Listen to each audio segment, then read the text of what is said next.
Hi అండి, ఇలా work వచ్చిన వాటికి మనం మిషన్ మీద కుట్టామంటే సూదులన్నీ ఇరిగిపోతాయి. చూసారు కదా, అసలు ఎక్కడ కూడా మన గ్యాప్ అనేది లేదు కుట్టడానికి. కానీ ఇలాంటి వాటిని మనం సైజ్ చేయాలి కాబట్టి మిషన్ తో పని లేకుండా ఎలా సైజ్ చేయాలో చూపిస్తాను చూడండి. సూది దారం డబల్ దారం ఎక్కించుకోవాలండి. ఎక్కించుకొని ఇలా ఫస్ట్ స్టార్టింగ్ దగ్గర కొంచెం గట్టిగా కుట్టేసేయండి. అస్సలు సూది దారంతో కుట్టినట్టు తెలీదు ఈ వర్క్ వచ్చినాటికి. ఇలా కొంచెం ఫస్ట్ స్టార్టింగ్ లో అయితే ఇలా గట్టిగా లాగి కుట్టి ఆ తర్వాత స్టిచ్ అనేది ఎలా వేస్తారు అంటే సేమ్ మిషన్ కుట్టు లాగానే వస్తుంది. మీరు ఇలా వేస్తే చాలా నీట్ గా ఉంటుందండి ఈ వర్క్. వాటికి నేనైతే షాప్ దగ్గర చాలా కుట్టేదాన్ని, ఇలాగే కుట్టేసి ఇచ్చేదాన్ని.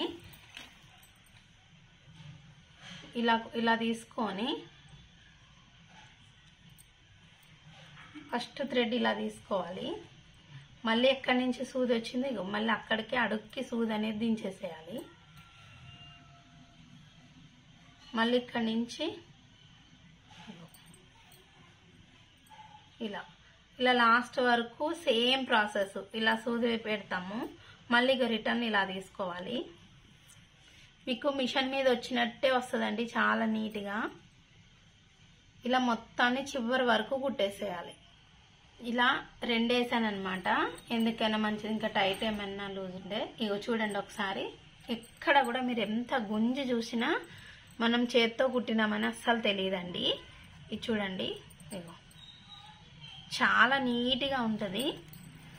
లేదు అంటే మనం మిషన్ మీద అస్సలు వీటిని కుట్టలేము. ఇంకో చూసారా, అసలు నాకు షాప్ దగ్గర పండగలప్పుడు చాలా వస్తాయి ఇలాగా. నేనైతే ఇలాగే స్టిచ్ చేసి ఇస్తాను.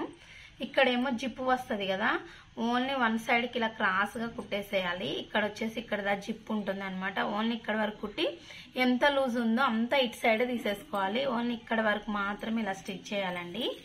చాలా నీట్గా ఉంటుంది. మనం చేత్తో కుట్టామని ఏమాత్రం తెలియదు. కానీ కస్టమర్కి అయితే నేను ముందే చెప్పేస్తాను ఇచ్చినప్పుడు, ఇవి మిషన్ మీద రావు, చేత్తోనే కుడతానని.